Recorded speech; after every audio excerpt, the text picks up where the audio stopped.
Hello everyone. तो आपका फिर से मैं स्वागत करता हूँ। आज 8 सितंबर है और आज हम फिर से 10 वोकेब और 10 इडियम जैसा कि डेली करते हैं फटाफट करेंगे इसको भी। तो चलिए शुरू करते हैं। तो आज का जो हमारा पहला वर्ड है, ये जो वो 4 वर्ड है ना, एंटी एंटी एंटी एंटी, इनको हम खत्म करेंगे, इनको समझेंगे, इनके बीच डिफरेंस क्या है। They are very very important और OWS के फॉर्म में आते हैं, that is one word substitution के फॉर्म में ये हमेशा पूछा जाते हैं। पहला वर्ड पकड़ते हैं, एंटीडोट। एंटीडोट एंटीडोट का मतलब क्या हो जाता है?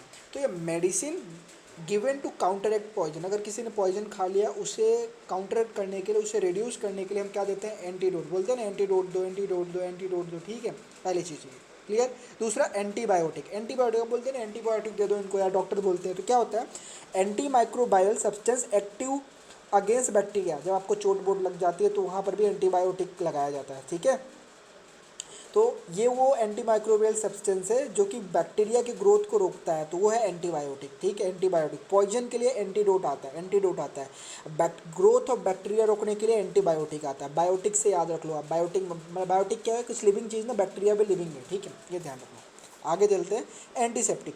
एंटीसेप्टिक क्या होता है? तो सब्सटेंस स्टॉप्स और slow down the growth of micro organism. जो माइक्रो ऑर्गेनिज्म के ग्रोथ को स्लो डाउन करता है या फिर स्टॉप करता है, उसे हम बोलते हैं एंटीसेप्टिक। एंटीसेप्टिक। ठीक है, और आखिरी एंटी फंगल। तो ये आपको पता चल रहा है, फंगल इन्फेक्शन को खत्म करने के लिए। तो 4 वर्ड हमने किया है। ठीक है, तो 4 वर्ड क्या है? एंटीडोट जो कि क्या है? पॉइजन से के लिए होता है। एंटीबायोटिक जो बैक्टीरिया के लिए होता है। एंटीसेप्टिक होता है माइक्रो ऑर्गेनिज्म के लिए होता है। और एंटी फंगल ये तो फंगल के लिए होता है। क्लियर? Okay, next. अगला वर्ड हमारा स्केप गोट। स्केप गोट क्या होता है?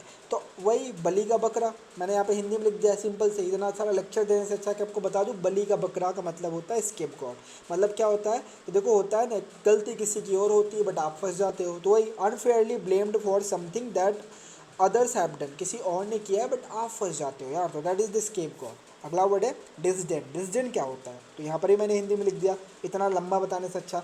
तिरस्कार। जब किसी का तिरस्कार होता है, जो कि डिस डिस डिस मतलब फीलिंग आ रही है ना यार कि कहाँ किसी का इंसल्ट हुआ है, किसी का डिसडेन हुआ है, so that is the nothing but the तिरस्कार। तो it is disdain is the feeling that someone और something is unworthy of one's consideration और respect. It is a form of contempt. ठीक है, मतलब किसी की बुराई करना। ठीक है, दैट इज द फॉर्म।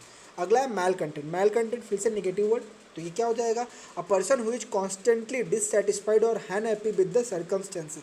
जो ये कंटेंट का मतलब समझ रहे हो? जो पोजीशन, जो टाइम, जो जो आपको मिल रहा है, जो आपको आ रहा है, जो आपके सिचुएशंस आ रही है, उस हिसाब से जो आपके सर्कमस्टेंसेस है, आप उससे डिससेटिस्फाइड हो, that is nothing but the malcontent. ठीक है, अगला वर्ड है हैरेसी। हैरेसी का मतलब क्या हो जाता है? अ बिलीफ और opinion that goes against established principle और रिलीजियस। देखो, हम कुछ प्रिंसिपल होता है, कुछ डॉक्ट्राइंस होती है, अगर हम ऐसी चीज़ें करते हैं या फिर ऐसी चीज़ें एक्शन, हमारे एक्शंस होते हैं जो उसके अगेंस्ट जाते हैं, तो that is nothing but the heresy. ठीक है, अगला वर्ड है,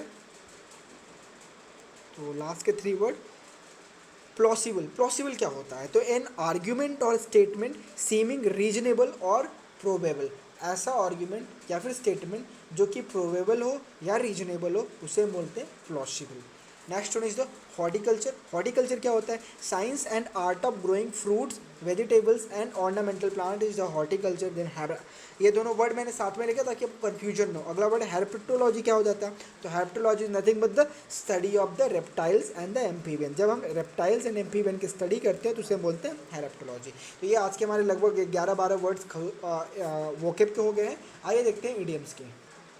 तो हमारा जो पहला इडियम है, हमारा पहला इडियम है high tea and mighty. High and mighty का मतलब होता है अरोगेंट। ठीक है, हाई एंड माइटी मतलब ऊंचा और बड़ा सा, that is nothing but the arrogant. अगला है the man in the street का मतलब हो जाता है कॉमन मैन। ऐसा व्यक्ति जो कॉमन मैन, उसे बोलेंगे the man in the street. Next one is to put heads together. To put heads together मतलब अपना साथ, जो अपना ये क्या बोलते हैं यार, हिंदी में ट्रांसलेशन थोड़ा डिफिकल्ट हो जाता है। मतलब अपना जो सर है उसे एक साथ क्या करना, मतलब डाउन करना। That is nothing but the, मतलब कि आप किसी से कुछ डिस्कस कर रहे हो डाउन करके, तो टू कंसल्ट टुगेदर, किसी से कंसल्ट करना एक साथ, that is nothing but the to consult together. To put head together का मतलब टू कंसल्ट टुगेदर। ठीक है, next one is to marry a fortune. To marry, ये देखो मैरी, तो आप किसी ऐसी लड़के या लड़की से शादी करो जो रिच है, तो यहाँ पे रिच हो जाएगा। Fortune, rich. To marry a fortune का मतलब to marry a rich girl और बॉय। ठीक है, next one is the gift of the gab, most important. ठीक है, the gift of the gab is talks well and persuasively, ठीक है। ऐसा व्यक्ति जो अच्छे से बात करता है एंड परजुअसली बात करता है, कन्विंसली बात करता है, that is the gift of the gave, ठीक है। क्योंकि ऐसे व्यक्ति बहुत रेयर होते हैं ना जो बहुत ही पोलाइट, बहुत ही अच्छे से बात करते हैं, इसीलिए हम बोलते हैं the gift of the gave.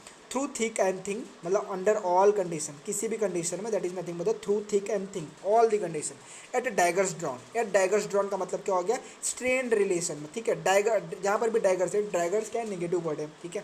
तो जहाँ पर भी डैगर्स आएगा तो क्या है ये, स्ट्रेंड रिलेशन, जहाँ पे रिलेशन में प्रॉब्लम है। अगला bag and baggage, bag and baggage का मतलब हो जाता है विथ ऑल बिलोंगिंग्स, ठीक है, ओके। और एक चीज़ ध्यान रखना, जब हम बैग एंड बैगेज का यूज कर रहे हैं ना, जैसे यहाँ पे मैंने जो गलती आप करोगे तो इसलिए मैंने स्टेटमेंट भी यूज करके दिखाया है।